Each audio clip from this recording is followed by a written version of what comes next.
An elderly millionaire was having a coffee in the cafeteria and was alerted by a beggar boy who said, "Your son is stealing from you." At that moment, he still didn't believe it, so he took the boy to his mansion and began to investigate. What he discovered made his eyes fill with tears. Watch until the end to see the outcome of this story. If this story interested you, subscribe to our channel. Don't forget to like this video and tell us which city you're watching us from. We'll keep going. The morning sun filtered through the floor-to-ceiling windows of Maxwell's coffee house, casting long shadows across the polished marble floors. In his usual corner booth, Richard Montgomery, founder and CEO of Montgomery Enterprises, sat alone with his steaming cup of artisanal coffee. At 78, his once jet-black hair had turned silver, but his steel-blue eyes retained the sharp intensity that had helped him build his business empire from scratch. The cafe buzzed with the usual morning crowd, young professionals tapping away on laptops, business meetings conducted in hushed tones, and the constant hiss of the espresso machine. Richard barely noticed any of it anymore. This had been his morning ritual for the past 30 years, a moment of solitude before facing the day's challenges at the corporate headquarters across the street. He was reviewing the latest quarterly reports when something unusual caught his attention. A young boy no more than 12 stood at the edge of his table. The child's clothes were worn, his feet bare, and his face bore traces of dirt. But what struck Richard most was the intelligent gleam in the boy's eyes. The cafe's patrons had already begun to stare, and Marcus, Richard's regular server, was hurrying over with an apologetic expression. But before anyone could intervene, the boy spoke in a clear, steady voice that belied his appearance. "Mr. Montgomery, your son is trying to take over your company." The words hung in the air like suspended crystal, threatening to shatter the peaceful morning atmosphere. Richard lowered his reading glasses, studying the boy's face with newfound interest. In his decades of business, he had learned to trust his instincts about people, and something about this child's earnest expression made him pause. "And how would you know that?" Richard asked quietly, gesturing for Marcus to stand down. The boy glanced around nervously before leaning closer. "I heard him in here yesterday evening. He was on the phone talking about some kind of emergency board meeting. He said something about proving you're not fit to run the company anymore."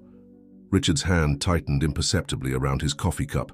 The words struck a chord with recent events he'd been trying to ignore, the mysterious postponements of key meetings, the subtle questioning of his decisions by board members who had never challenged him before, and most troublingly, his son Michael's increasing insistence on handling all major financial decisions. "Sit down," Richard said, pushing a chair out with his foot. "Tell me everything you heard." As the boy settled into the chair, Richard noticed how he sat straight-backed, hands folded neatly on the table despite his disheveled appearance. He began to speak in a low, measured voice, recounting a conversation he'd overheard while seeking shelter in the cafe's bathroom the previous evening. The details were precise. Numbers, dates, names of board members. This was no random accusation or attempt at extortion. The boy described overhearing Michael's phone conversation about doctored competency evaluations, manipulated financial reports, and a carefully orchestrated plan to present Richard as an aging leader losing his grip on reality. With each word, Richard felt the weight of denial lifting from his shoulders, replaced by a cold clarity. He had built Montgomery Enterprises from nothing, turning a small software company into a global technology giant. Along the way, he had navigated hostile takeover attempts, market crashes, and countless competitors, but never had he imagined his greatest threat would come from within his own family. "What's your name?" Richard asked when the boy finished speaking. "Tommy," the child replied, fidgeting slightly under Richard's intense gaze. "And why are you telling me this, Tommy?" The boy's answer came without hesitation. "Because it's not right. My dad always said that families should stick together, help each other, not this." Richard leaned back, considering the irony of receiving such a fundamental lesson in family values from a homeless child. The morning crowd had thinned, and through the windows he could see the Montgomery Enterprises tower gleaming in the distance, 90 stories of glass and steel that seemed to pierce the sky itself. He pulled out his phone and made a quick call. "James, bring the car around and cancel my morning meetings." Turning back to Tommy, he asked, "Would you like some breakfast? We have a lot to discuss and I never could think straight on an empty stomach." The boy's eyes widened slightly, but he maintained his composure. As Marcus approached with menus, Richard found himself studying Tommy's face, wondering what twist of fate had brought this unlikely messenger into his life at precisely the right moment. Over plates of eggs, Benedict and fresh orange juice, Tommy's story began to take shape. With even greater detail, Richard listened intently, his breakfast growing cold as the boy described snippets of conversation he'd overheard. Not just from Michael, but from other executives who frequented Maxwell's coffee house after hours, when they thought no one was listening. "They mentioned something about offshore accounts," Tommy said, carefully cutting his eggs into precise triangles. "And someone named Harrison kept saying they needed to move faster, before you noticed the discrepancies in the quarterly reports." Richard's jaw tightened. Harrison Walsh had been his CFO for 15 years, a man he'd trusted with not just his company's finances, but with personal investment decisions as well. The betrayal stung, but it also helped explain the subtle irregularities he'd noticed in recent financial statements, discrepancies that Harrison had dismissed as accounting updates to comply with new regulations. As they talked, Richard's town car waited outside, its tinted windows reflecting the growing morning traffic. Inside the cafe, the breakfast rush had subsided, leaving them in relative privacy. Richard found himself impressed not just by Tommy's recall, but by his intuitive understanding of the situation. "You seem to know a lot about business for someone your age," Richard observed. Tommy shrugged, a flicker of sadness crossing his face. "My dad was an accountant. He taught me about numbers, about business. He said understanding money was important, but being honest was more important." "Your father sounds like a wise man." "Where is he now?" "Gone," Tommy replied simply, turning his attention back to his plate. Richard nodded, recognizing the boundary in the boy's response. Instead of pressing, he shifted the conversation back to Michael and the impending takeover attempt. "When did you first start noticing these meetings?" "About 3 weeks ago," Tommy answered. "They always come in late after most people leave. They think no one can hear them in the back booth, but sound carries in here at night when it's quiet." Richard pulled out his tablet and began making notes. The timeline aligned perfectly with several suspicious events: the sudden resignation of his longtime personal assistant, the mysterious computer glitch that had locked him out of certain financial records, and Michael's insistence on relocating the upcoming board meeting to an unusual venue. "Mr. Montgomery," Tommy said suddenly, his voice dropping to barely above a whisper, "there's something else. Yesterday, I heard them talking about some kind of meeting tomorrow. They said it was their last chance before the quarterly shareholders' call." Richard's fingers froze over the tablet. The quarterly shareholders' meeting was indeed scheduled for the day after tomorrow, a meeting he had been persuaded to attend, virtually rather than in person, allegedly due to a technical upgrade in the conference room. "They're moving faster than I thought," Richard murmured, more to himself than to Tommy. He looked up at the boy, who was watching him with those unnervingly perceptive eyes. "Thank you, Tommy. You've done me a great service." Tommy straightened in his chair. "What are you going to do?" "First," Richard said, closing his tablet, "I'm going to make some calls. Then, I'm going to need your help with something else, if you're willing." "What kind of help?" Richard leaned forward, lowering his voice. "I need someone they don't know, someone they won't suspect to be my eyes and ears, someone who can move around unnoticed and report back to me. Would you be interested in that job?" Tommy's eyes lit up with a mixture of excitement and uncertainty. "Like a secret agent?" "More like a special consultant," Richard corrected with a slight smile. "Of course, this position would come with certain benefits: proper clothes, a safe place to stay, and a fair compensation for your time." The boy's expression turned serious. "I don't want charity, Mr. Montgomery. I want to earn my way." Richard felt a surge of respect for the child's dignity. "This isn't charity, Tommy. This is a business proposition. I need someone I can trust, someone with your particular talents for observation and analysis. In return, I'm offering you an opportunity to build a better future for yourself. Do we have a deal?" Tommy considered the offer for a long moment, his young face contemplative. Finally, he extended his hand across the table. "Deal." As Richard shook the small hand, he couldn't help but notice the contrast between this boy's integrity and his own son's duplicity. Outside, the morning sun had climbed higher, casting new shadows across the city streets.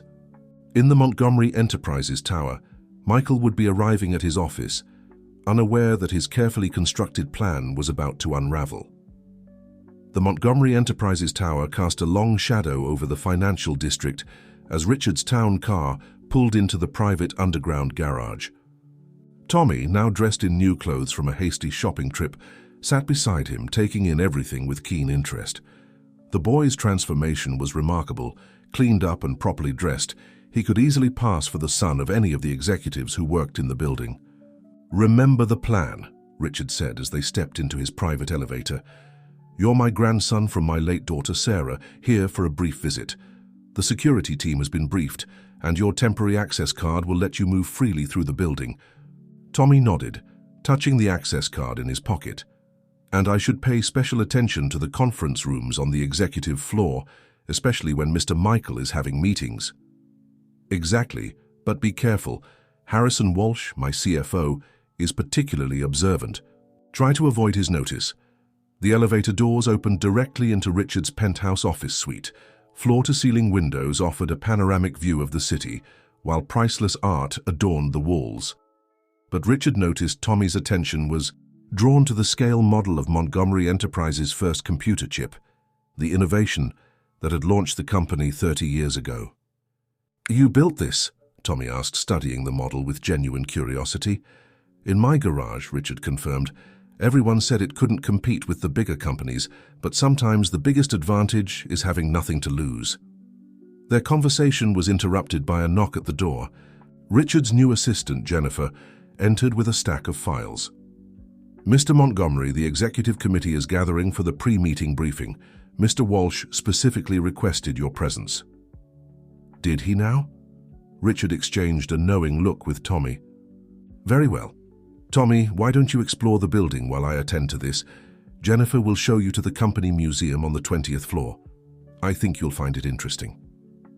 As Tommy left with Jennifer, Richard gathered his thoughts. The executive committee meeting would be his first face-to-face encounter with the conspirators since learning of their plan. He needed to play his cards carefully to let them think their scheme was still secret while gathering more evidence. The conference room was already full when Richard arrived. Michael sat at the far end of the table, impeccably dressed in a tailored suit, his expression carefully neutral. Harrison Walsh stood near the windows, speaking quietly into his phone. Other board members and executives filled the remaining seats, their conversations hushing as Richard entered. "Good morning, everyone," Richard said cheerfully, taking his seat at the head of the table. "I hear we have some urgent matters to discuss." Michael cleared his throat. "Yes, Father. We've been reviewing the quarterly projections and there are some concerns about market volatility. Harrison has prepared a detailed analysis." Harrison stepped forward, clicking through a series of complex charts on the presentation screen. "As you can see, our exposure in certain markets has increased significantly. Given the current economic climate, we believe immediate action is necessary to protect shareholder interests." Richard listened carefully, noting how the presentation subtly emphasized risks while downplaying the company's strong fundamentals. It was skillfully done. Any casual observer would think they were simply being prudent, not setting the stage for a corporate coup. "Interesting analysis," Richard said when Harrison finished. "Though I notice it doesn't include our new quantum computing division's projections. Surely that would offset some of these concerns." A flicker of surprise crossed Harrison's face. The quantum computing project was supposed to be confidential, part of Richard's long-term strategy that even Michael didn't know about yet. "I wasn't aware that project had moved beyond the research phase," Michael interjected smoothly. "Perhaps we should discuss resource allocation for such speculative ventures."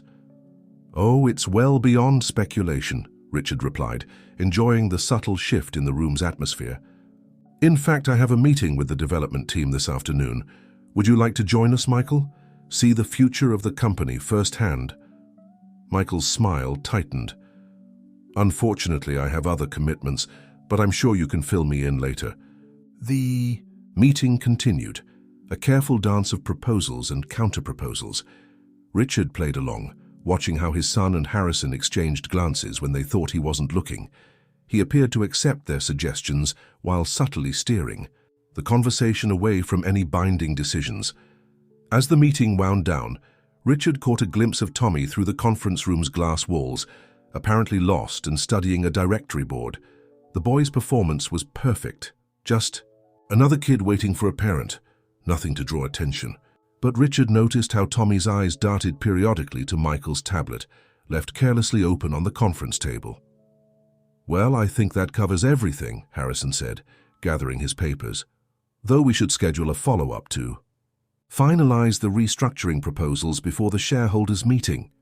"Of course," Richard agreed amicably, "though I was thinking we might move the shareholders' meeting back to the main conference room. These technical upgrades seem to be taking longer than expected." Michael's head snapped up. "The alternate venue is already arranged, Father. Changing it now would create unnecessary complications." "Nonsense," Richard waved his hand dismissively. "I'll have it expedite the upgrades. A company of our size should have its shareholders' meeting in its own building, don't you think?" He could almost see the calculations running behind Michael's eyes, the hasty revisions to carefully laid plans. But before his son could argue further, Richard stood up, effectively ending the discussion. "Now, if you'll excuse me, I believe my grandson is waiting for me. Family lunch and all that, you understand." As Richard left the conference room, he could feel the tension he'd left in his wake. The first moves in this corporate chess game had been made, and he'd managed to disrupt their carefully orchestrated plan without revealing his knowledge. But this was just the beginning. The real challenge would come at tomorrow's shareholders' meeting. Tommy was waiting by the elevators when Richard emerged from the conference room.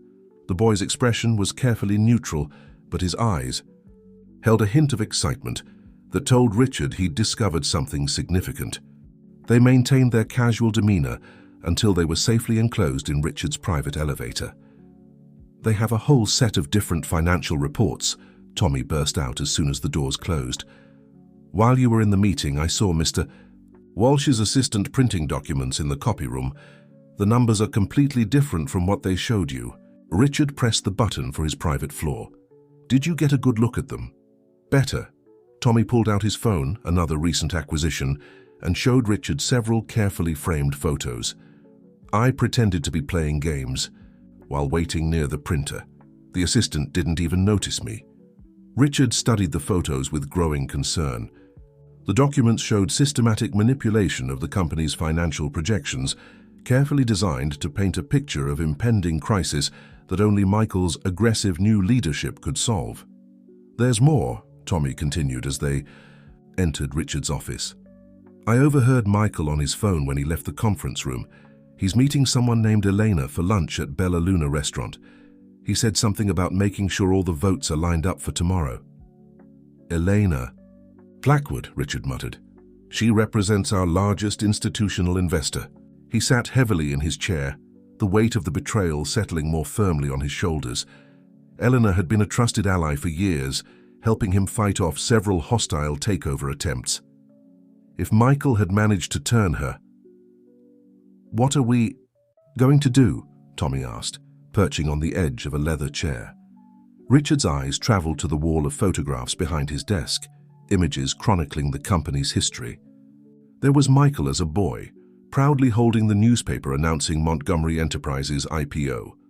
Another showed him graduating from business school, Richard's arm around his shoulders, both of them beaming with pride and possibility.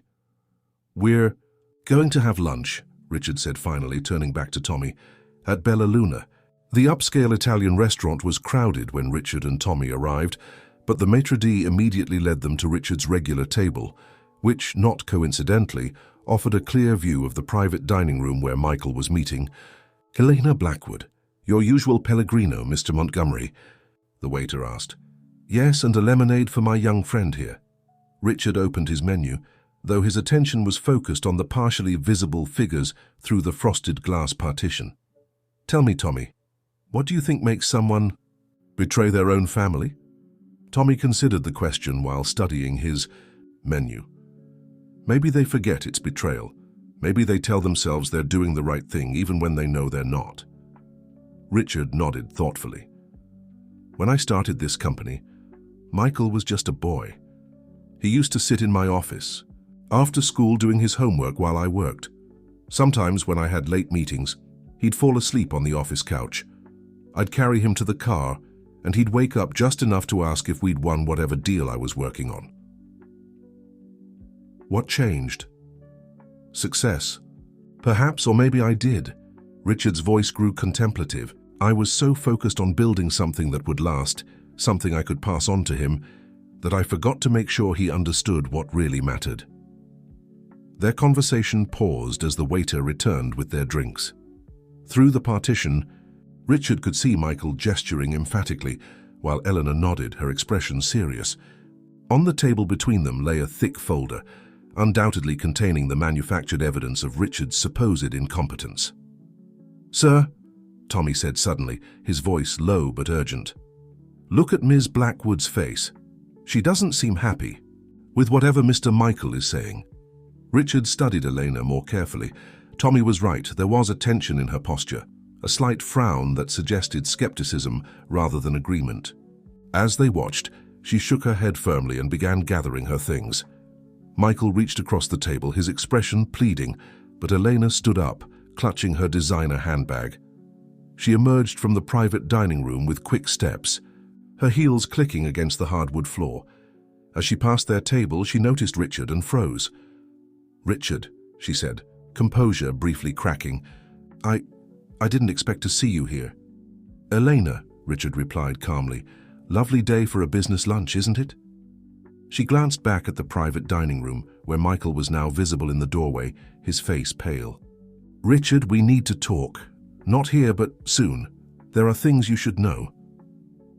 "I believe I already do," Richard said softly. "The question is, what are you going to do about it?" Elena's eyes darted to Tommy, then back to Richard. Something seemed to settle in her expression. "The right thing," she said firmly. "Finally."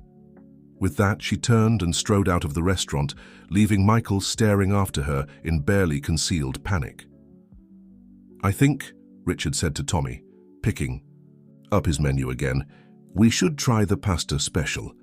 We have a big day ahead of us tomorrow, and I've always found Italian food excellent for strategic planning." The sun was setting over the city skyline when Richard's private elevator opened into his penthouse apartment.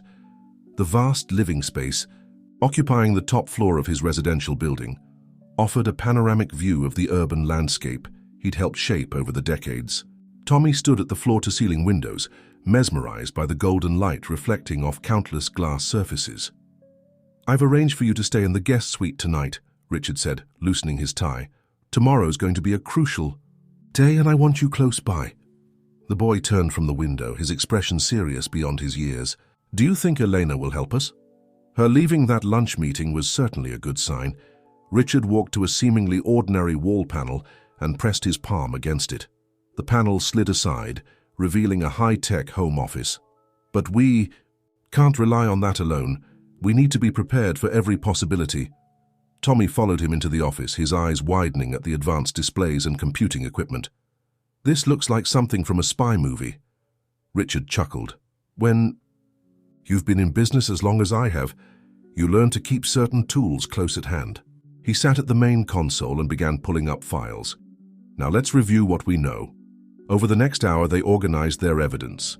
Tommy's photographs of the altered financial reports, security footage from the building showing late-night meetings between Michael and various board members, and records of suspicious financial transactions that Richard had quietly gathered through his own channels.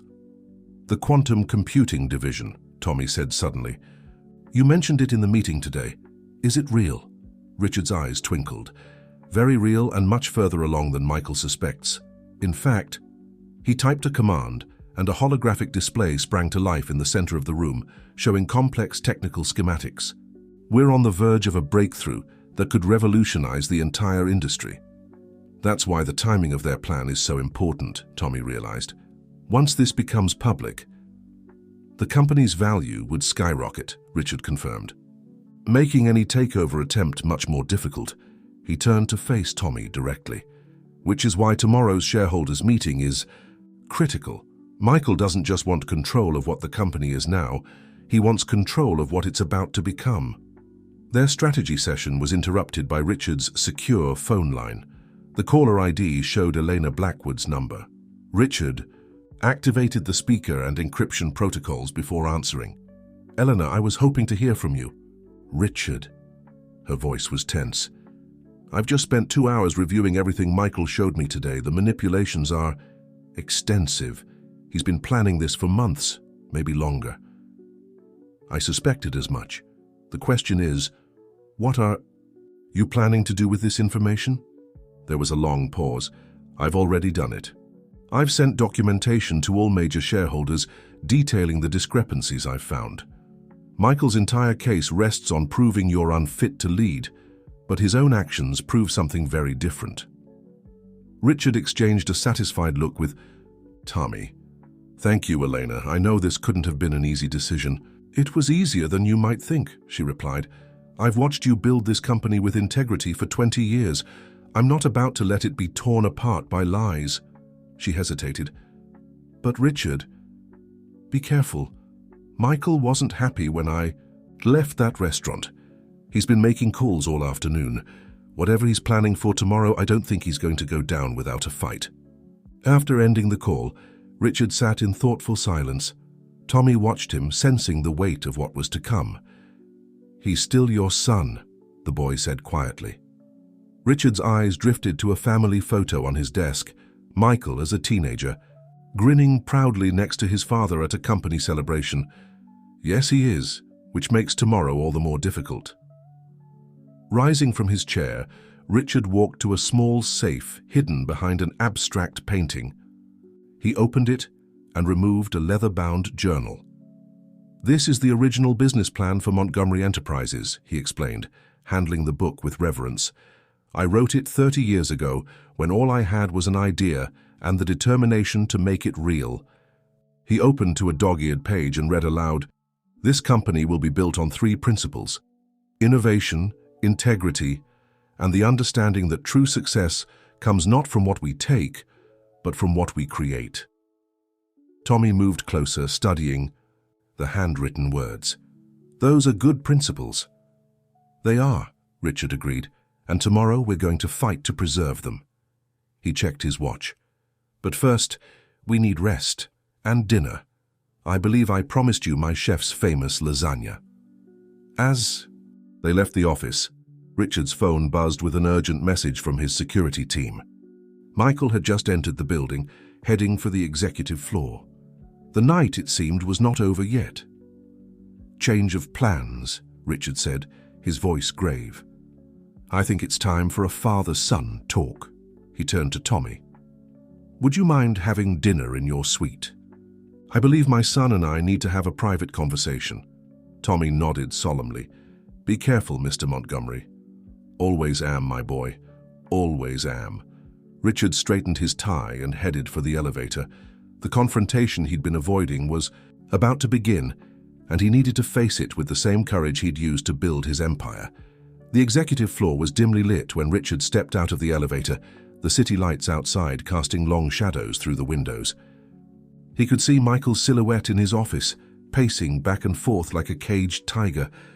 For a moment, Richard was struck by how much his son's stance reminded him of himself in younger days, when he would walk these same floors late at night, wrestling with difficult decisions. "I figured you'd come down," Michael said without turning as Richard entered the office. "Eleanor called you, didn't she?" "She did." Richard closed the door behind him. "Though I already knew most of it."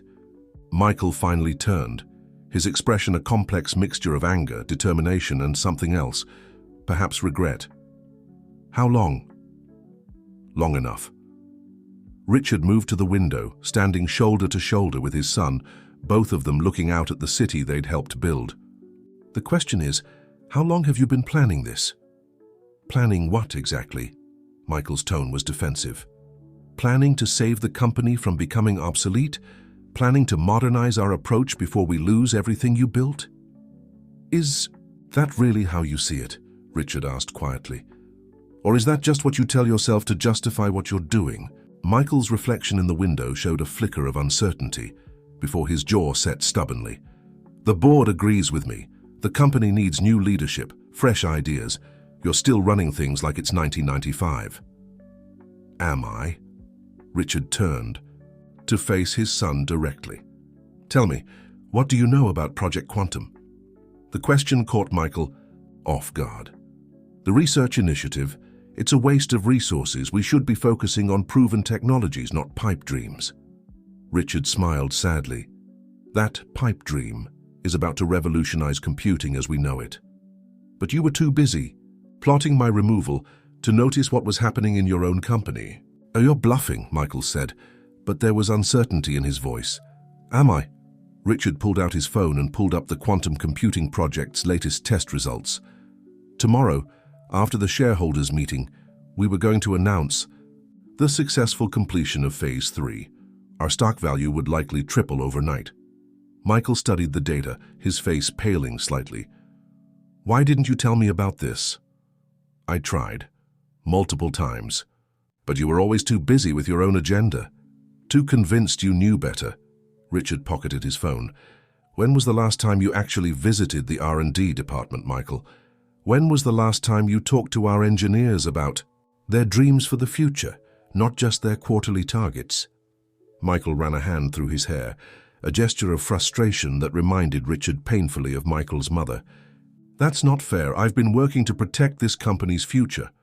No, Richard said firmly. You've been working to take control of it. There's a difference. He moved to Michael's desk and picked up a framed photo, Michael's graduation, from business school. Do you remember what I told you that day? Michael's voice was barely audible. That the company would be mine someday. I said it would be yours when you were ready. Richard set the photo down carefully.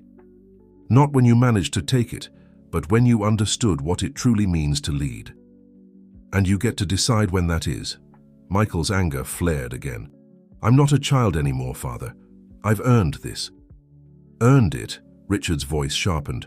By falsifying reports, by manipulating board members, by trying to convince everyone I'm mentally unfit.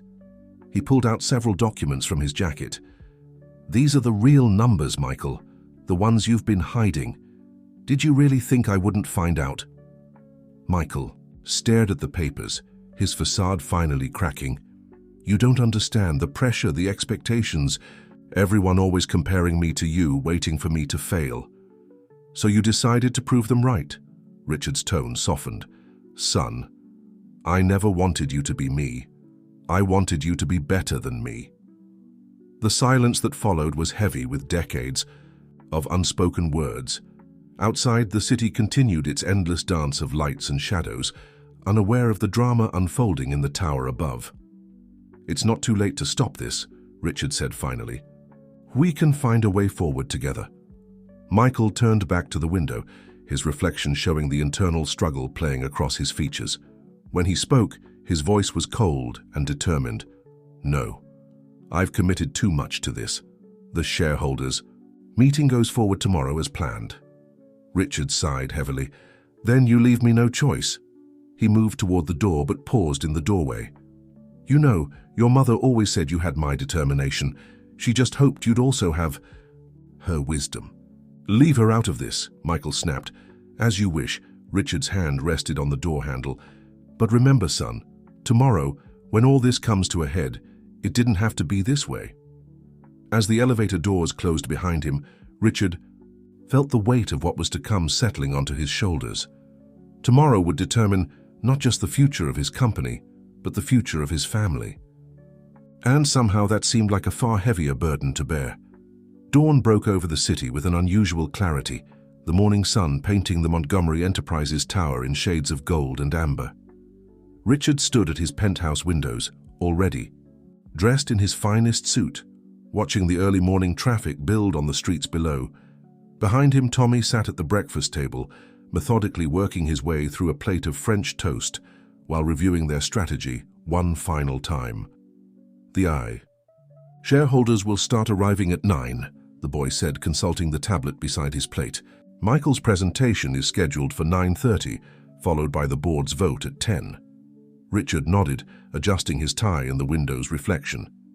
"And Elena?" "She'll be here early, ready to present her findings if necessary." Tommy hesitated. "But Mr. Montgomery, what if Michael has something else planned, something we don't know about?"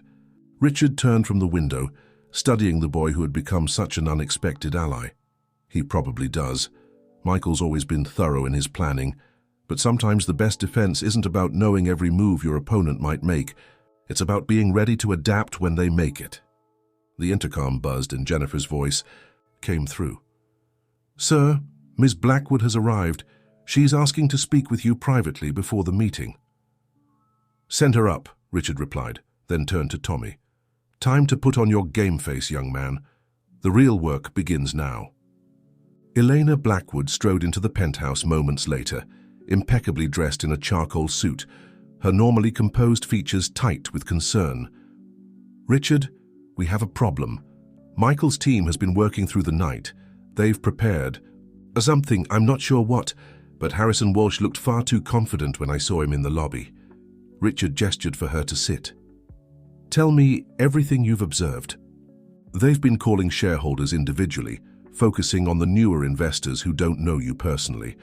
And," she pulled out her phone, showing them a confidential email, "they've hired Preston and Associates."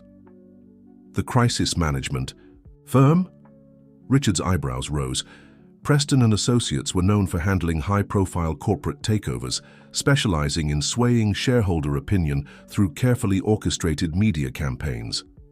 "They're planning to go public with their accusations," Elena confirmed. "If the board vote doesn't go their way, they'll take it to the media.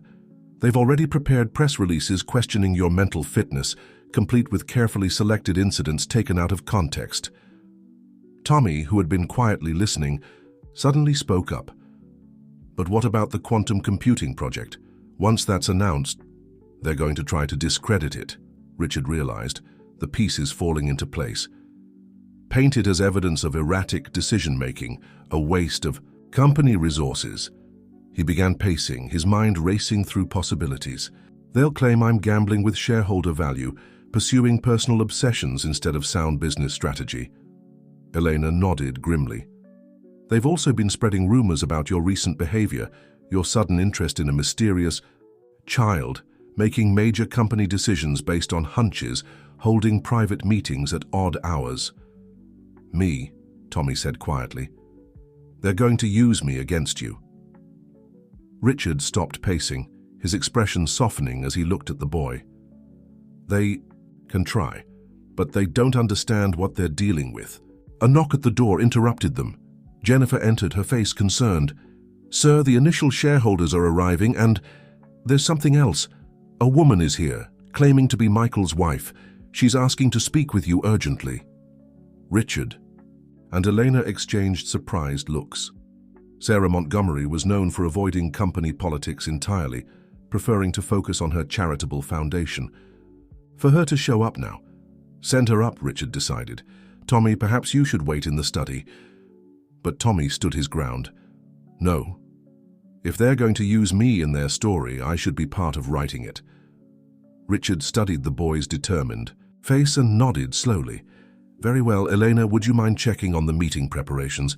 I believe this needs to be a family conversation."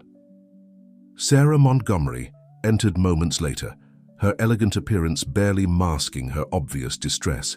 She stopped short at the sight of Tommy, confusion briefly crossing her features before she focused on her father-in-law. "Richard," she began, then seemed to struggle for words.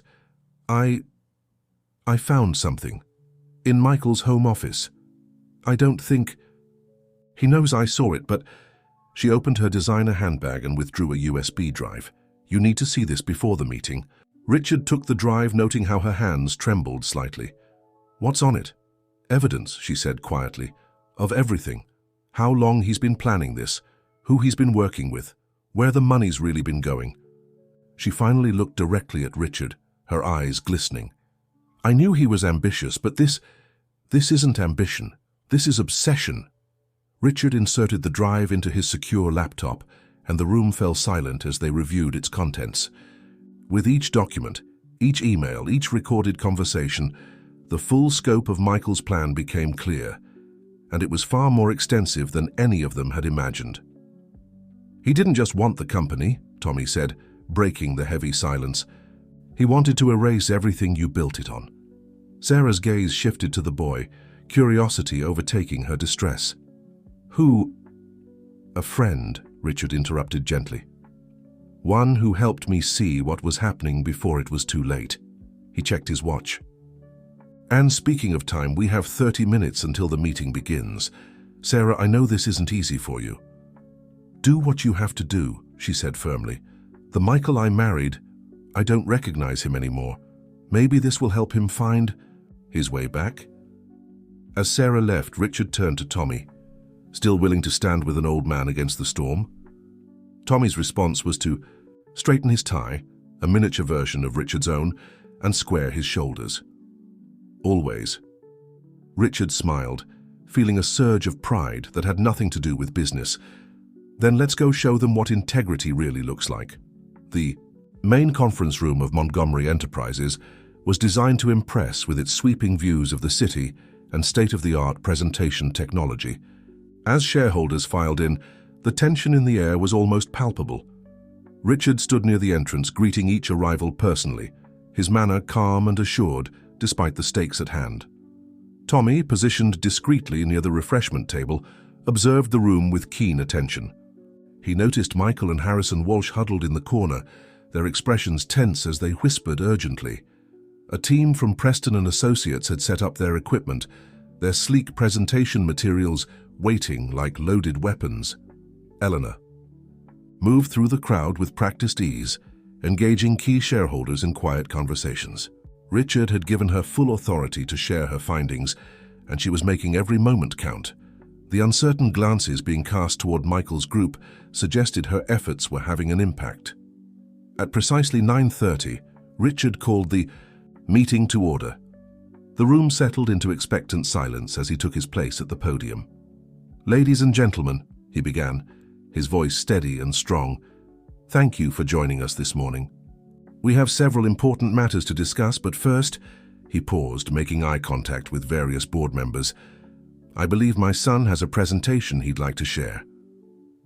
Michael rose smoothly, adjusting his tie as he approached the podium. If he was surprised by his father's direct approach, he didn't show it. Behind him, the Preston and Associates team activated their displays, filling the screens with carefully crafted graphics.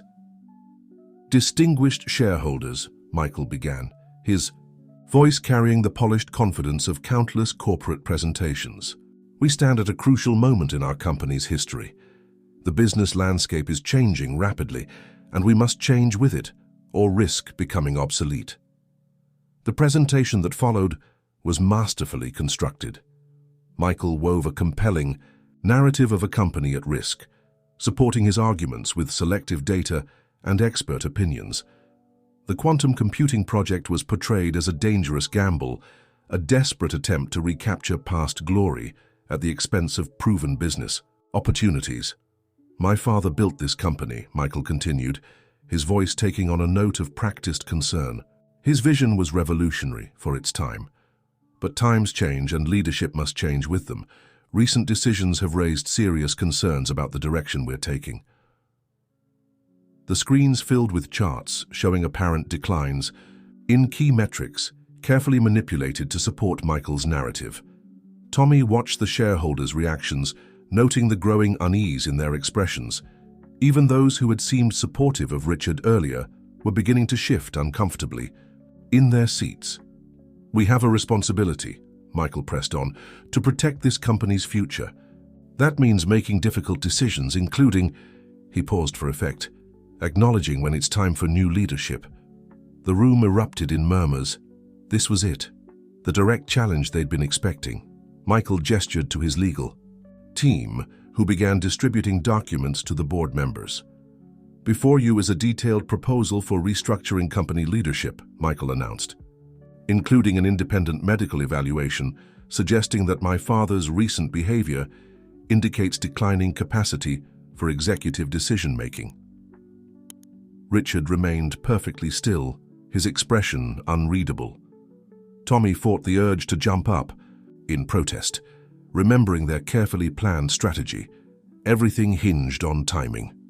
Furthermore, Michael continued, gesturing to a new set of slides, we have evidence of concerning patterns in recent business decisions, unauthorized research, expenditures, suspicious personnel changes, and most recently, he pointed directly at Tommy, allowing an unidentified minor unrestricted access to confidential company areas. The room's attention shifted to Tommy, who met their stares with calm dignity. Richard had prepared him for this moment, and he knew his role perfectly. But before Michael could press his advantage, the conference room doors opened. Sarah Montgomery walked in, her head held high, followed by a team of people the shareholders instantly recognized, the lead scientists from the quantum computing division. Michael faltered mid-sentence, his confident facade cracking slightly. This wasn't part of his script. Richard stood slowly, his movement drawing all eyes. Thank you, Michael, for that interesting perspective. Now, if you'll allow me, I believe it's time for a different kind of presentation. He nodded to Tommy, who activated a new set of displays, one about the true future of Montgomery Enterprises and the difference between innovation and manipulation. The quantum computing team's lead scientist stepped forward, and the screens filled with real-time data from their latest breakthrough. The atmosphere in the room began to shift, but this was just the beginning. Richard had weathered enough corporate battles to know that the real fight was only just starting. The quantum computing presentation unfolded like a masterfully orchestrated symphony. Dr. Amanda Chen, the project's lead scientist, commanded the room's attention with the quiet confidence of someone who had revolutionized their field. Behind her, the screens displayed real-time demonstrations of breakthrough technology that left even the most skeptical shareholders leaning forward, in their seats.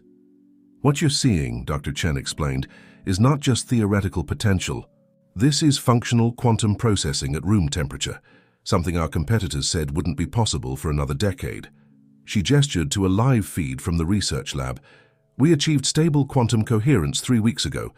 The implications for everything from financial modeling to artificial intelligence are beyond anything currently available. Michael stood at the back of the room, his expression darkening as he watched his carefully constructed narrative begin to unravel. Harrison Walsh was frantically typing on his tablet, likely trying to reconcile these revelations with their prepared counter-arguments. But perhaps, Richard said, rising to join Dr. Chen at the podium, we should address the broader question of leadership and vision. He turned to face the shareholders directly. My son has suggested that I'm out of touch with modern business realities, that my leadership style is obsolete.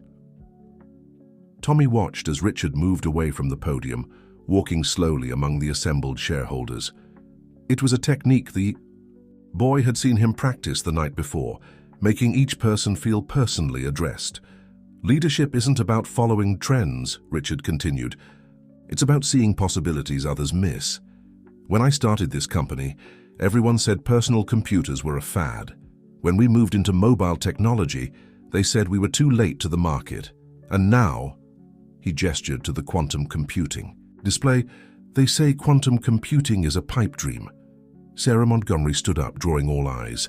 If I may speak. At Richard's nod, she moved to the center of the room. I've been silent about company matters for years, believing it wasn't my place to interfere. But what I've discovered recently, she pulled out the USB drive, holding it up. This contains evidence of a systematic campaign to undermine not just Richard's leadership, but the very principles this company was built on. Michael stepped forward, his voice tight. Sarah. I'm sorry, Michael. She cut him off, her voice firm. But this has to stop. She turned to address the room. The documents you were given about Richard's supposed mental decline? They were fabricated. The financial reports showing declining performance manipulated. I know because I found the original versions, along with emails detailing exactly how they were to be altered. The room erupted in shocked murmurs. Elena. Blackwood quickly stood, adding her voice to Sarah's. I can confirm this. As head of institutional investment, I conducted my own investigation when I noticed discrepancies. What Mrs. Montgomery says is absolutely true. Harrison Walsh started edging toward the door, but Richard's security team was already in position. Tommy couldn't help but feel a twist of satisfaction at seeing the man's confident demeanor crumble. Furthermore, Sarah continued, her voice growing stronger, the quantum computing project isn't just real. It's been deliberately hidden from many of you. Why? Because its success would have made this takeover attempt impossible. Michael surged forward. This is ridiculous. You're all being manipulated by an old man who can't accept that his time has passed. Look at the evidence we presented. Fabricated evidence. Tommy's clear voice cut through the chaos. All eyes turned to him as he stood, tablet in hand. Would you like me to show everyone the real numbers, Mr. Michael? The ones you didn't alter? Who is this child? One of the senior board members demanded. Richard smiled.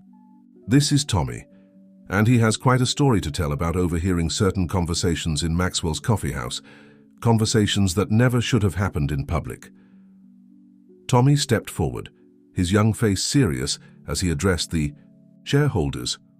I heard them planning everything, how they would change the numbers, how they would make Mr. Montgomery look unstable, how they would hide the quantum project's success until after they had taken control.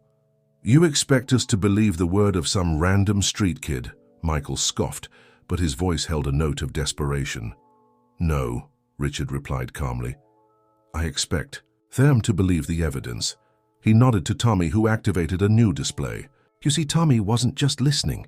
He was recording. The color drained from Michael's face as his own voice filled the room, discussing the details of his plan with Harrison Walsh. The recording was crystal clear, leaving no room for denial or misinterpretation. But Richard wasn't finished. With a gesture to Dr. Chen, he revealed their final card. And now, ladies and gentlemen, let me show you exactly what the future of Montgomery Enterprises looks like, and why some people were so desperate to seize control before this became public knowledge. As Dr. Chen began demonstrating the full capabilities of their quantum system, Tommy caught sight of Michael sagging into a chair, the fight finally draining from his expression. The tide had turned, but the boy couldn't help wondering what the cost would be to this family that had already lost so much. The aftermath of the revelations swept through the conference room like a tidal wave. Board members who had been skeptical of Richard's leadership just hours before were now falling over themselves to express their continued confidence. Harrison Walsh had been quietly escorted from the building, his access credentials revoked. The Preston and Associates team was hastily packing up their equipment, their carefully crafted narrative of corporate crisis now useless. But it was Michael who commanded the most attention. He sat alone at the conference table, staring at his reflection in its polished surface, the weight of his actions visible in the slump of his shoulders. Sarah stood nearby, her expression a complex mixture of disappointment and concern. As the shareholders filed out, many stopping to congratulate Richard or express their amazement at the quantum computing breakthrough, Tommy noticed something unexpected in the older man's eyes, not triumph but sadness.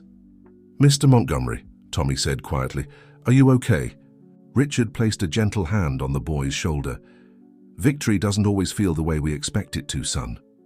The room had nearly emptied when Michael finally spoke, his voice barely above a whisper. How long did you know? Long enough, Richard replied, moving to sit across from his son. The real question is, how long have you been so angry with me that this seemed like your only option? Michael looked up, his carefully maintained facade cracking completely. You never saw me, did you? Always too busy with the company, with your grand vision. I was just the heir apparent, the one who had to live up to the great Richard Montgomery's legacy. Michael, Sarah interjected, but he waved her off. No, let me finish. He turned back to his father. Do you know what it's like? Growing up in your shadow? Every achievement measured against yours, every decision questioned because it wasn't What you would have done? Richard was quiet for a moment, studying his son's face. I thought I was preparing you for the responsibility, teaching you what you needed to know. You were teaching me how to be you, Michael shot back. But I'm not you, father, I never was. Tommy, who had been silently observing, suddenly spoke up. But that's why he chose you. Both men turned to look at him, surprised. What do you mean? Michael asked, genuine curiosity breaking through his bitterness. Tommy stepped forward, his young face serious. It's the quantum project. It's not about copying what's been done before. It's about seeing things differently. Just like when Mr. Montgomery started the company, he succeeded because he didn't do things the way everyone else did. Richard's eyes widened slightly as he caught the boy's meaning. He's right, Michael. I didn't want you to be me. I wanted you to be better than me. To see opportunities I couldn't see. To take the company places I never imagined. Then why didn't you trust me with the quantum project? Michael demanded. Because you stopped trusting yourself, Sarah answered softly, moving to stand beside her husband. You became so focused on proving yourself that you stopped seeing what was right in front of you. A heavy silence fell over the room. Outside, the morning sun had climbed higher, bathing the city in bright light. The contrast between the glittering exterior of their corporate world and the raw emotions now exposed was striking. What happens now? Michael finally asked, his voice hollow. Richard leaned forward, his expression softening. That depends. On you, son. The board will demand consequences. There's no avoiding that, but how we handle this as a family, that's a different matter. A family? Michael laughed bitterly. Look at us, father. Look what we've become. I am looking, Richard replied quietly. I'm seeing things I should have seen years ago. Mistakes I made, words I should have said. He glanced at Tommy, drawing strength from the boy's unwavering support. But it's never too late to start fixing things if you're willing to try. Sarah moved to touch Michael's shoulder, and for the first time that morning, he didn't pull away. Tommy watched the subtle shift in the family dynamic, understanding that he was witnessing something both painful and necessary, the first steps toward healing. The board meeting will reconvene in an hour, Richard said, standing slowly. We have some difficult decisions to make, but first, he looked at his son, really looked at him, perhaps for the first time in years. I think you and I need to have an honest conversation. No agendas, no corporate strategies, just a father and son who've lost their way. As Richard and Michael left the conference room together, Tommy felt Sarah's hand on his shoulder. Thank you, she said softly, for helping us see what we were all too close to notice. Tommy smiled up at her. Sometimes it takes an outsider to show us what's been inside all along. Through the conference room windows, they could see father and son walking slowly toward Richard's office, their shadows merging in the morning light. The future was uncertain, but at least now it would be built on truth rather than deception, on understanding rather than assumption. And for Tommy, watching this family begin its journey toward reconciliation, it was a powerful reminder that true wealth wasn't measured in corporate assets or stock prices, but in the courage to face hard truths and the strength to begin again. The hour before the board reconvened felt like an eternity to Tommy, who waited in Richard's penthouse office with Sarah. Through the floor-to-ceiling windows, they could see scattered clouds casting moving shadows across the city, a fitting metaphor for the changing dynamics below. You know, Sarah said, breaking the contemplative silence, in all the years I've been part of this family, I've never seen anyone reach both Richard and Michael the way you have. She studied Tommy with newfound curiosity. There's something special about you, young man. Tommy shifted uncomfortably under her gaze. I just told the truth. Sometimes that's the most special thing of all. Sarah moved to a sleek cabinet and pulled out a photo album, something surprisingly traditional for such a modern space. Would you like to see something? She opened the album to reveal a photograph of a much younger Richard and Michael. They were in what looked like a garage workshop, both covered in grease and grinning at the camera. Michael couldn't have been more than 12. This was taken the summer they built their first computer together, Sarah explained. Michael missed his Little League championship game to finish it. He said baseball could wait. This was more important. Tommy studied the photo, noting the pride in both their faces. What happened? Life, success, the constant pressure of running a global company. Sarah turned another page, showing the gradual progression of their relationship through the years. The smiles became more formal, the spontaneous moments fewer. Richard wanted to give Michael everything he never had growing up, but somewhere along the way, he forgot to give him what he did have, Tommy finished quietly, like that workshop time. Sarah looked at him sharply. Exactly. You understand? More than most adults I know. Their conversation was interrupted by Richard's private elevator arriving. Both Richard and Michael stepped out, their expressions thoughtful but no longer hostile. Something had shifted between them during their private talk. The board is waiting, Richard announced, though he seemed in no hurry to head down. Instead, he walked to his desk and pulled out an old leather journal. But first, I want to share something with all of you. He opened the journal carefully, its pages worn with age. This is from the day I started the company. I wrote, "Today, I begin building something that will outlast me. Not just a business, but a legacy of innovation and integrity. Something my children can be proud of, not because of its success, but because of how we achieved that success."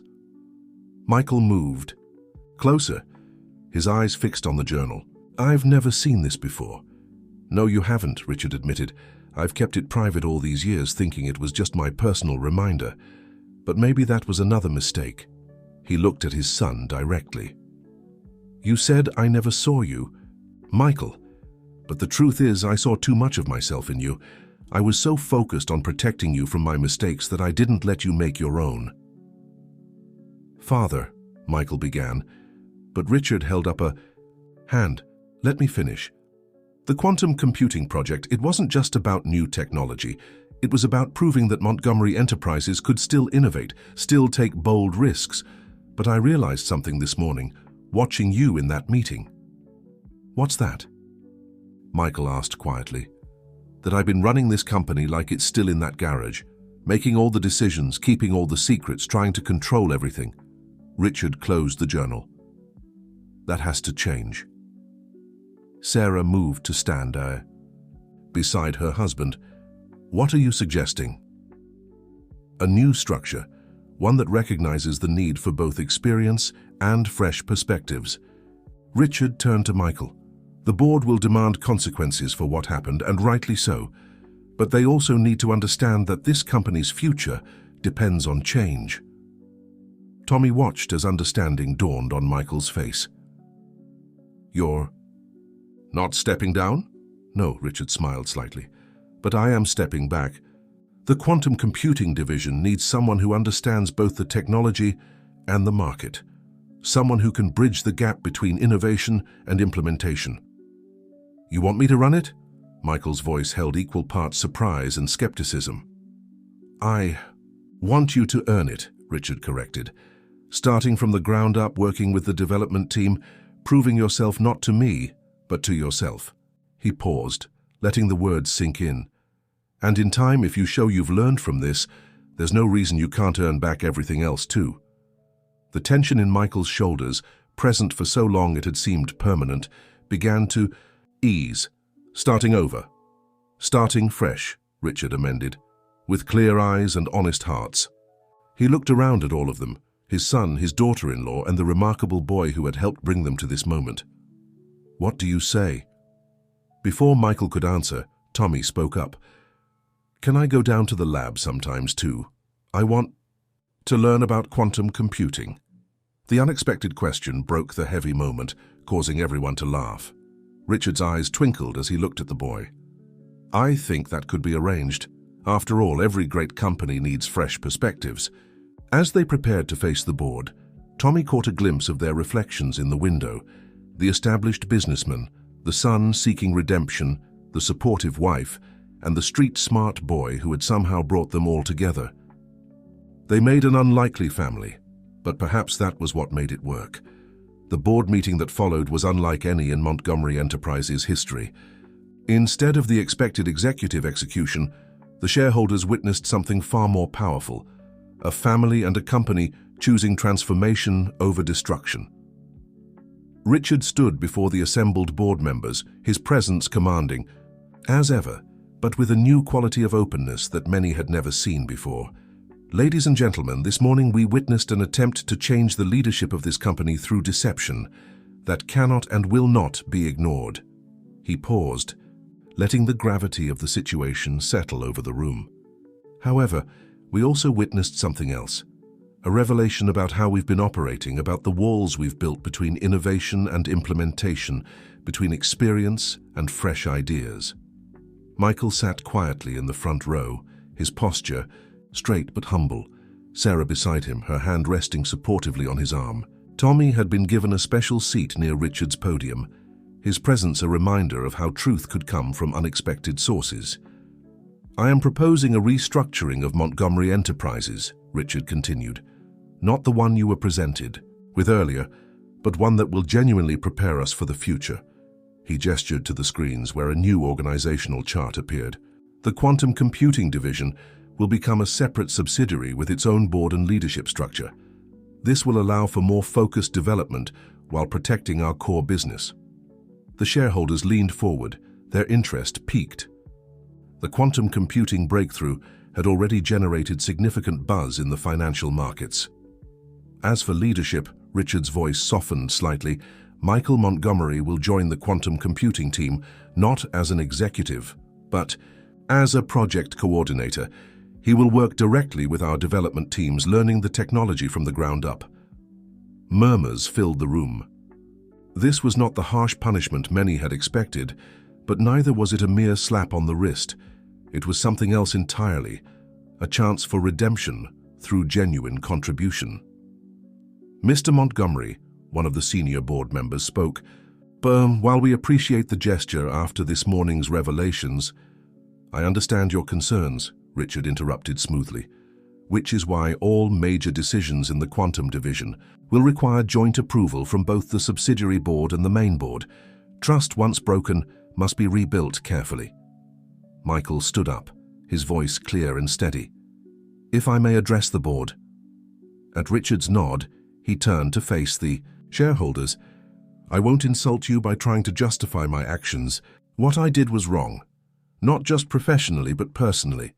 I lost sight of what this company truly stands for, what my father built it to be." He paused, gathering his thoughts. "I'm not asking for your trust.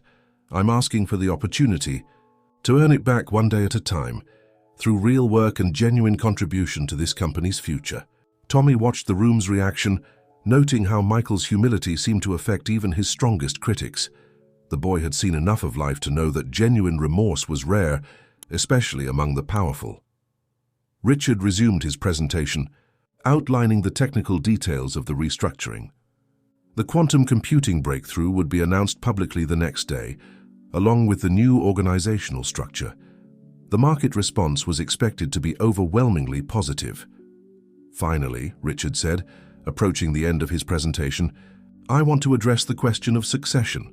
The room grew absolutely still. "It remains my intention to eventually step down as CEO.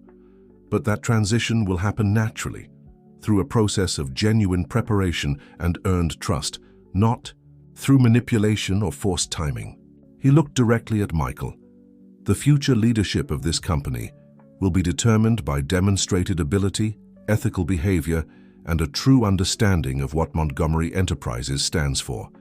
Whether that leader is named Montgomery or not is far less important than their commitment to our core values." The board's vote on the restructuring plan was nearly unanimous. As the meeting concluded, shareholders approached Michael one by one, some offering words of encouragement, others expressing cautious optimism about his new role. Sarah found Tommy watching the proceedings from a quiet corner. "What are you thinking about?" she asked. "About how sometimes fixing something that's broken can make it stronger than it was before," he replied thoughtfully. Sarah smiled, recognizing the wisdom in his words. "You know, we never properly thanked you for what you did." Tommy shrugged. "Mr. Montgomery gave me a chance when nobody else would. I just did the same for him." Across the room, Richard and Michael were engaged in what appeared to be their first, genuinely relaxed conversation in years. They were discussing the quantum computing project, with Michael asking detailed technical questions that showed he'd been paying more attention than anyone realized. "You know," Sarah said, watching her. "Husband and father-in-law, families are a lot like quantum computers. Everything looks complicated and impossible to understand from the outside, but somehow when you get the right elements in place, it all starts working together in amazing ways." Tommy grinned. "Does that make me a quantum particle?" "Maybe," she laughed, "one that helped realign our whole system." As the boardroom slowly emptied, the Montgomery family, now unexpectedly expanded by one observant young boy, stood together at the windows, looking out at the city they would continue to help shape. The future was uncertain, but for the first time in a long while it held the promise of something better than mere success. It held the promise of redemption, understanding, and growth. And for Tommy, who had started this journey as a hidden observer in a coffee shop, it held something even more precious, the promise of belonging. The announcement of Montgomery Enterprises' quantum computing breakthrough sent shockwaves through the tech industry. As predicted, the company's stock price soared, but the real transformation was happening inside the company's walls, far from the public eye. 1 month after the fateful board meeting, the quantum computing division had taken shape in a newly renovated floor of the Montgomery building. The space was designed to foster collaboration, with open workspaces, cutting-edge laboratories, and most surprisingly to many employees, a classroom-style learning center where Michael Montgomery could often be found, taking notes alongside junior developers. Tommy, true to his word, had become a regular presence in the lab after his school hours. Richard had arranged for him to attend the city's best private school, but the boy's real education seemed to happen in the afternoons, when he absorbed quantum computing concepts with an enthusiasm that amazed even the senior scientists. "Sure, kids got a natural intuition for it," Dr. Chen remarked to Richard one afternoon, watching Tommy work through a complex problem set. "He sees patterns that some of our PhDs miss." Richard nodded, but his attention was drawn to another figure in the lab. Michael was at a workstation, sleeves rolled up, deeply engaged in discussion with a team of engineers. The change in his son over the past month had been remarkable. "How's he doing?" Richard asked Dr. Sohm. Chen quietly. "Honestly, better than I expected," she smiled. "He's not afraid to admit what he doesn't know, and he works twice as hard as anyone else to learn it. The team respects that." Their conversation was interrupted by Sarah's arrival. She'd taken a more active role in the company since the restructuring, helping to reshape their corporate social responsibility initiatives. "The education outreach program is ready to launch," she announced, her eyes bright with excitement. "We're going to start offering quantum computing workshops to underprivileged schools across the city." "Tommy's idea?" Richard guessed. "Partly," Sarah admitted. "He pointed out that there might be other kids like him out there, ones who just need a chance to show what they can do." Richard watched as Tommy walked over to Michael's workstation, pointing something out on the screen. His son listened intently, then nodded, making a correction to his calculations. The sight of them working together so naturally still amazed him. "You know," Sarah said softly, "I always worried that this company would tear our family apart. I never imagined it could bring us closer together." Later that afternoon, Richard called a small meeting in his office. Michael and Tommy arrived. Together, deep in discussion about quantum entanglement principles, Sarah joined them, bringing the preliminary designs for the education program. "I wanted to share something with you," Richard began, pulling out his old journal. "I've been adding to it recently, thinking about the future." He opened to the page, where new entries stood out against the aged paper. "Today I witnessed something extraordinary," he read aloud. "Not in our laboratories or our stock prices, but in the simple act of people learning to trust again. My son, who I feared I had lost to ambition, has found his way back through humility and genuine curiosity. A boy who started as a stranger has become family, teaching us all about the power of truth and second chances. Michael shifted in his chair, emotion flickering across his face. "Father, let me finish," Richard said gently. "I realize now that innovation isn't just about technology. It's about being willing to see things differently, to admit when we're wrong, and to embrace unexpected possibilities." Montgomery. Enterprises was built on that principle, and now, thanks to these unexpected circumstances, we're living it again. Tommy spoke up, his voice thoughtful. "Like quantum superposition, multiple states existing simultaneously until we make an observation." "Exactly," Richard smiled. "We had to observe ourselves honestly before we could move forward." He closed the journal and looked at each of them in turn. "Which brings me to why I called you here. I have a proposal." Sarah leaned forward, recognizing the tone her father-in-law used when he had something significant in mind. "The education program is just the beginning," Richard continued. "I want to create a foundation, the Montgomery Initiative for Innovation and Opportunity.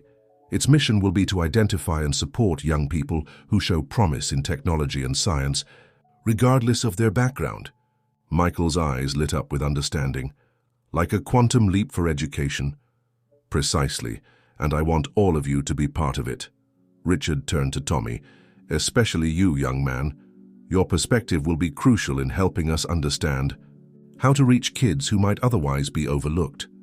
Tommy sat straighter in his chair. "Really? You want my help?" "More than that," Richard smiled. "I want you to be our first success story. You've already proven what's possible when talent meets opportunity. Now let's help others do the same." The sun was setting outside, painting the city in shades of gold and purple. In the gathering dusk, the Montgomery building's windows glowed like beacons, each light representing someone working to push the boundaries of what was possible. "So," Richard asked, looking at his unconventional but beloved family, "shall we begin?" The seasons changed, and with them, Montgomery Enterprises transformed.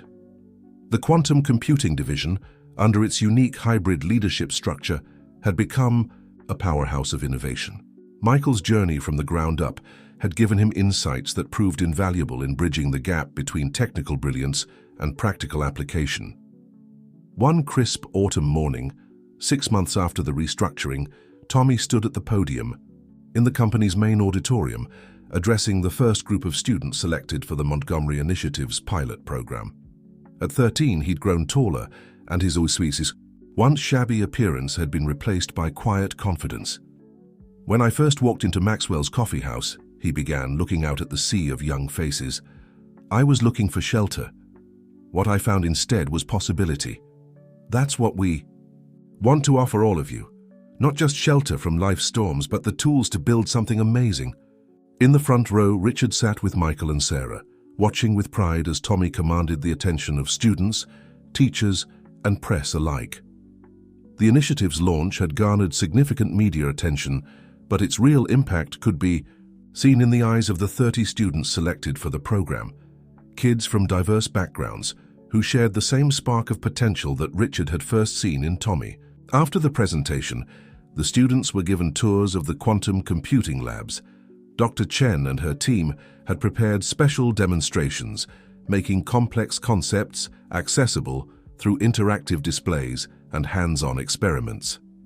"It's amazing," Michael said to his father as they watched the students cluster around a quantum simulation display.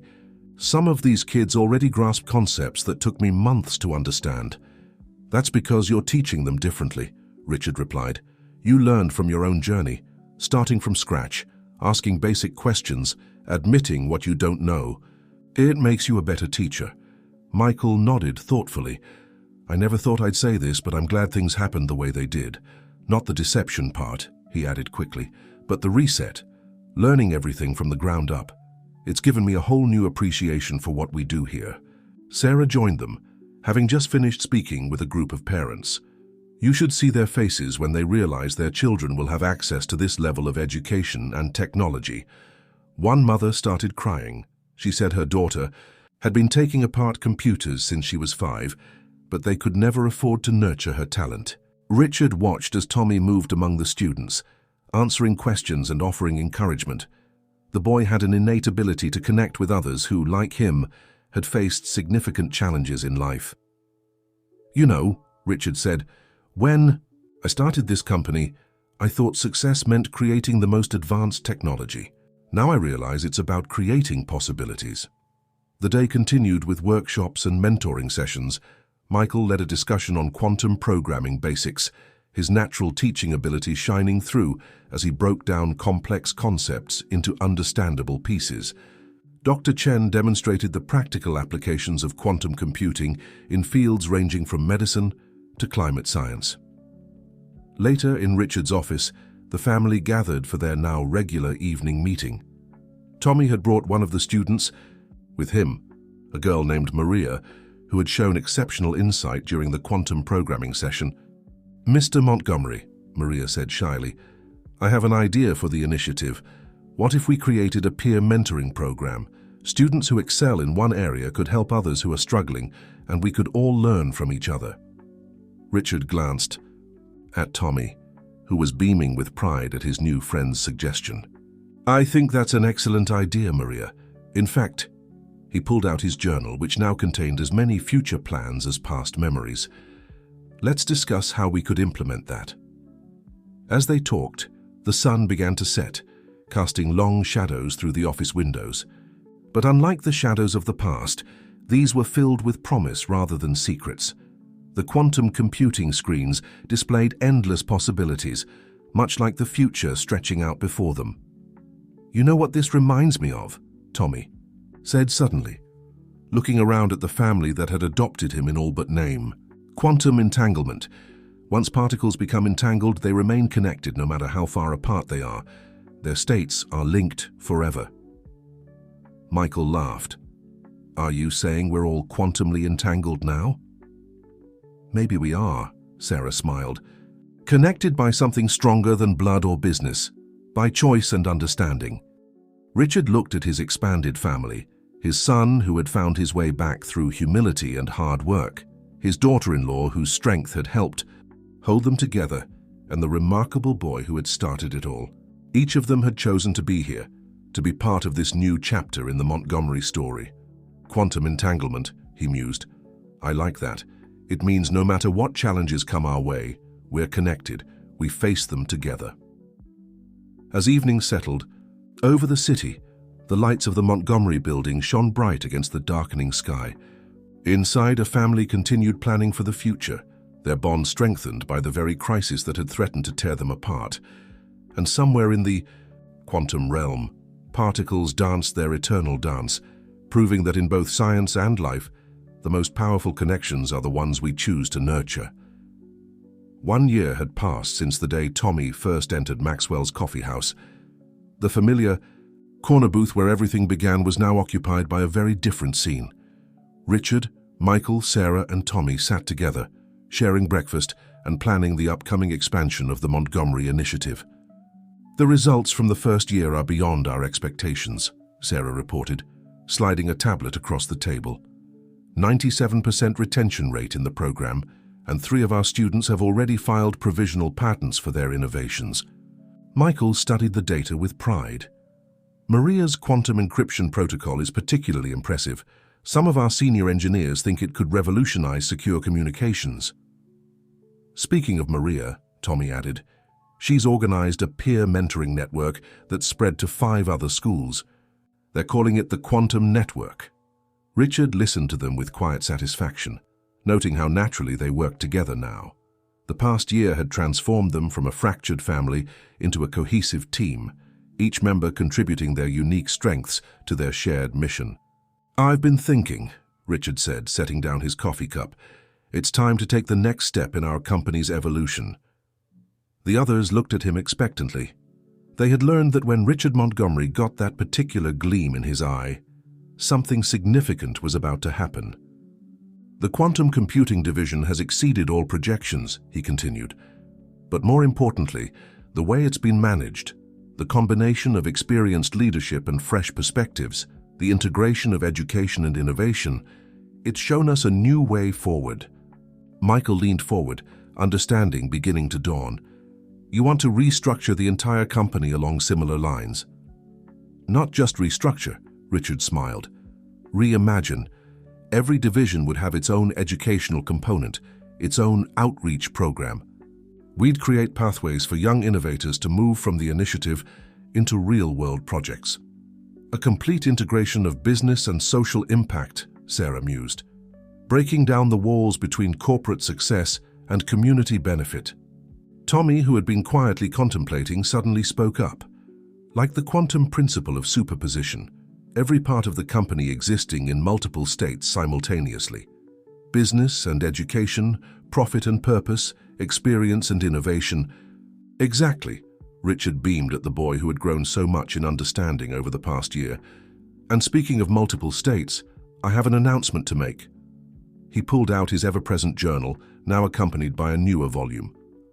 I've been keeping 2 sets of notes lately, one for the present and one for the future. He opened the newer journal to a carefully marked page. This is my plan for the next phase of Montgomery Enterprises, and this time, I want all of you to help write it. The family spent the next hour in animated discussion, their breakfast growing cold as they explored possibilities. Michael's technical insights, tempered by his hard-earned humility, complemented Sarah's understanding of social impact. Tommy's fresh perspective helped them see opportunities they might have missed, while Richard's experience helped shape their ideas into practical strategies. As the morning crowd thinned, a young girl approached their table, her eyes wide with recognition. She was wearing the Montgomery Initiative uniform, a subtle but proud symbol of her participation in the program. Mr. Montgomery, she addressed Tommy, clutching a tablet. I'm sorry to interrupt, but I wanted to thank you. Your speech at last week's quantum programming workshop. It helped me understand everything differently. Tommy smiled warmly. That's exactly how it worked for me, too. Sometimes we just need someone to show us a new way of looking at things. He glanced meaningfully at Richard. Would you like to join us? We're actually discussing some new ideas for the program. The girl's face lit up as she pulled up a chair. Richard watched with pride as Tommy drew her into the conversation, demonstrating the same gift for mentorship that had helped transform their family. You know, Michael said quietly to his father, a year ago I thought I knew exactly what this company needed. I was so focused on taking control that I couldn't see the real opportunities right in front of us. We all have our blind spots, Richard replied. The trick is learning to trust others to help us see past them. Sarah reached for her husband's hand under the table, a gesture of support that had become natural over months of working together. The company's stronger now than it ever was, not just financially, but in its foundation, its purpose. As they continued their discussion, incorporating the young students' eager suggestions, Richard looked around the coffee shop that had witnessed so many pivotal moments in their journey.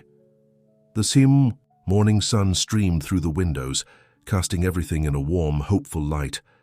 In his mind, he could still see Tommy standing there that first morning, brave enough to speak truth to power. Now, a year later, that same courage had rippled out, touching countless lives through the initiative and transforming his own family in ways he never could have imagined. The future stretching before them was bright with possibility, not just for Montgomery Enterprises, but for every young innovator who would find their way through the doors that were now opening. And at the heart of it all was a simple truth. Sometimes the greatest breakthroughs come not from the technology we create, but from the connections we forge and the chances we take on each other. The Montgomery Enterprises annual shareholders meeting looked very different from the tense confrontation of the previous year. The main auditorium was filled not just with investors and executives, but with students from the initiative, their families, and community partners who had become integral to the company's new vision. Richard stood at the podium, Michael and Tommy flanking him on either side. The image of the 3 generations of Montgomery leadership, one by blood, one by choice, but both equally committed to the company's future, sent a powerful message about the transformation they'd undergone. A year ago, Richard began, his voice carrying clearly through the packed room, we stood here at a crossroads. Today we stand here at a launching point. He gestured to the screens behind him, where images of the initiative's successes played in a silent slideshow. Montgomery Enterprises has always been about innovation, But we've learned that true innovation comes in many forms. Michael stepped forward to present the technical achievements of the past year. The quantum computing division had exceeded all expectations with breakthrough applications in healthcare, environmental protection, and data security. But it was his description of how these advances were being integrated with educational programs that really captured the audience's attention. Every technical achievement you see here, Michael explained, has been influenced by our student participants. Their fresh perspectives, their unfettered thinking, their courage to question established methods, these have become our greatest assets. Sarah, seated in the front row with Elena Blackwood, nodded in satisfaction. The shareholders' faces showed not just approval of the financial success, but genuine appreciation for the deeper changes in the company's culture. Then it was Tommy's turn to speak. At 14, he carried himself with a quiet confidence that belied his age. When I first came to Montgomery Enterprises, I thought I was just sharing information. What I found instead was a family. Not just the Montgomerys, who took me in, but a larger family of innovators, dreamers, and builders. He turned to gesture at the students in the audience. Look around this room. Every person here represents a possibility, a potential breakthrough waiting to happen. That's what the Montgomery Initiative is about, not just finding talent, but nurturing it, challenging it, and giving it room to grow. Richard watched with pride as Tommy continued, describing the peer mentoring program, the community outreach efforts, and the ways in which the initiative had grown beyond its original scope. The boy who had once lived on the streets was now helping to shape the future of one of the world's leading technology companies. As the presentation concluded, Richard returned to the podium for the final announcement. Today, we're not just celebrating our past achievements. We're launching the next phase of Montgomery Enterprises' evolution. He unveiled the new organizational structure, showing how each division would integrate education, innovation, and social impact. But perhaps the most significant announcement, Richard continued, is about leadership. He paused, looking out at the assembled crowd. As many of you know, I've been considering succession plans for some time. Today, I'm pleased to announce a new leadership model for Montgomery Enterprises. The room grew quiet with anticipation. Michael straightened slightly, his expression a mix of curiosity and newfound humility. Effective immediately, we will be implementing a collaborative leadership structure. Michael Montgomery will assume the role of Chief Innovation Officer, overseeing all technical divisions while continuing his hands-on work with our development teams. Michael's surprise was evident. This was not the traditional CEO role he had once coveted, but something potentially more meaningful. Sarah Montgomery will become our Chief Impact Officer, expanding her work with the initiative and integrating our social responsibility efforts across all divisions. Sarah's smile was bright with possibility as she squeezed Elena's hand in excitement. And, Richard continued, I'm pleased to announce that Tommy Wheeler will be joining our junior board of directors, ensuring that the perspective that helped transform our company continues to guide our future. The applause was spontaneous and genuine. Tommy's journey from street-smart observer to respected voice in the company's leadership had become a symbol of everything Montgomery Enterprises now stood for. As for myself, Richard concluded, I'll be taking on the role of executive chairman, focusing on long-term strategy and mentorship. Because if this year has taught us anything, it's that the best leaders are those who never stop learning. The standing ovation that followed wasn't just for the announcements or the company's success, it was for the story of transformation. They had all witnessed a story of family, redemption, and the power of giving everyone a chance to prove their worth. As the applause continued, Richard looked at his expanded family standing together on the stage. They had come full circle from that tense morning in Maxwell's coffee house, but the journey had taken them somewhere far better than any of them had imagined.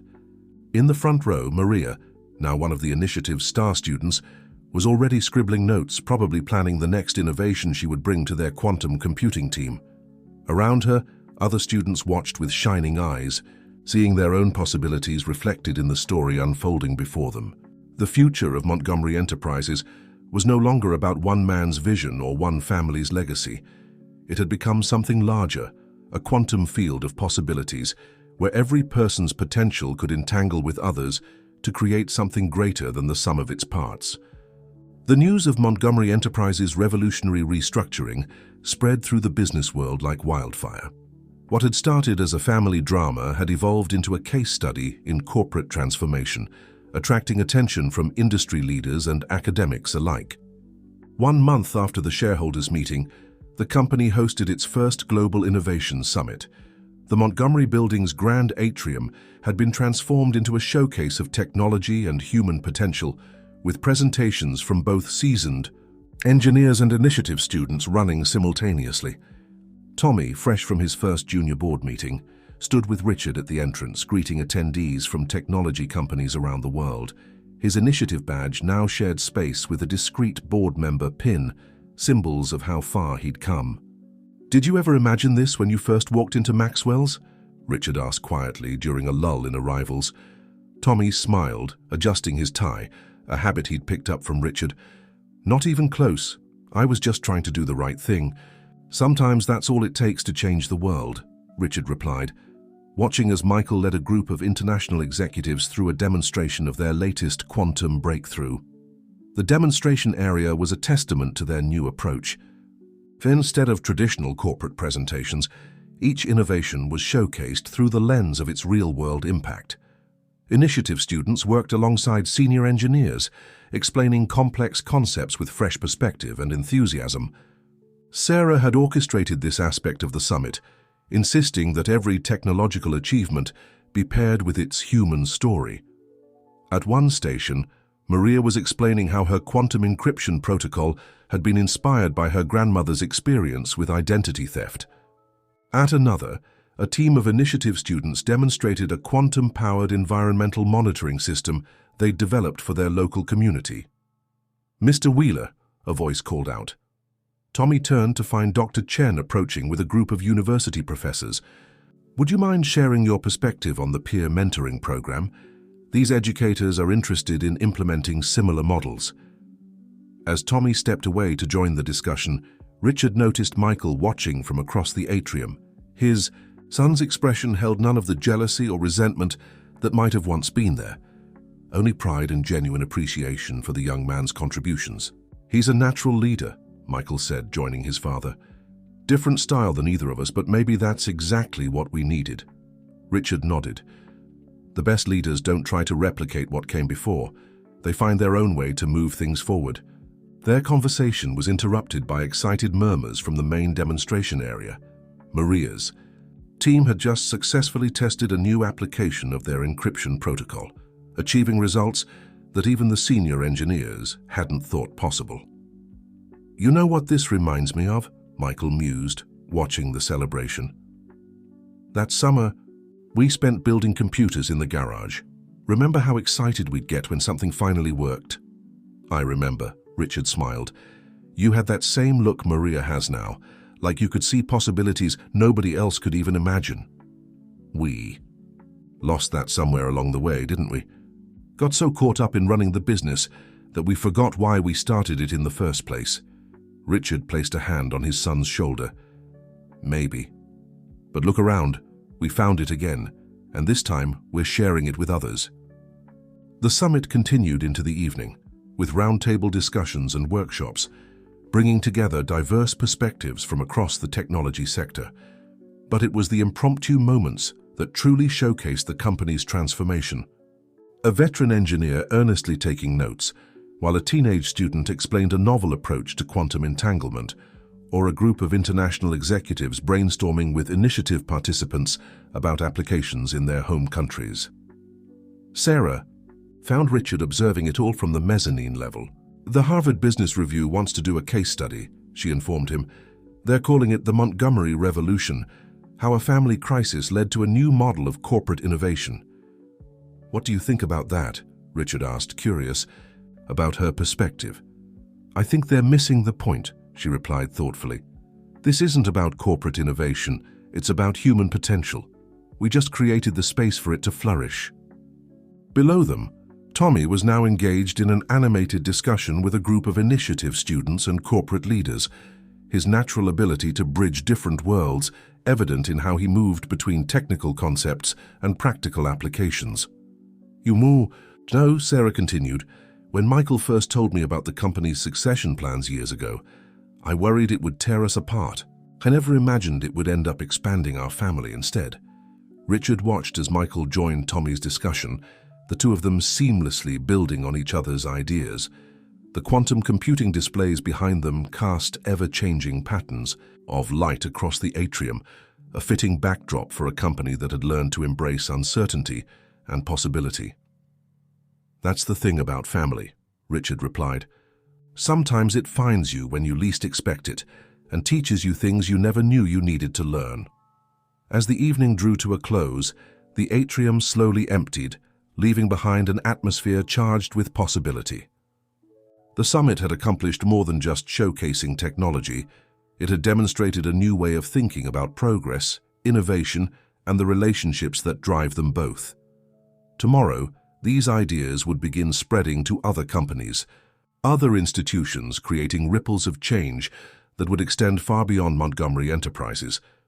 But for now, in the quiet of the settling evening, a transformed family stood together, marveling at how one act of courage had set in motion something larger than any of them had imagined.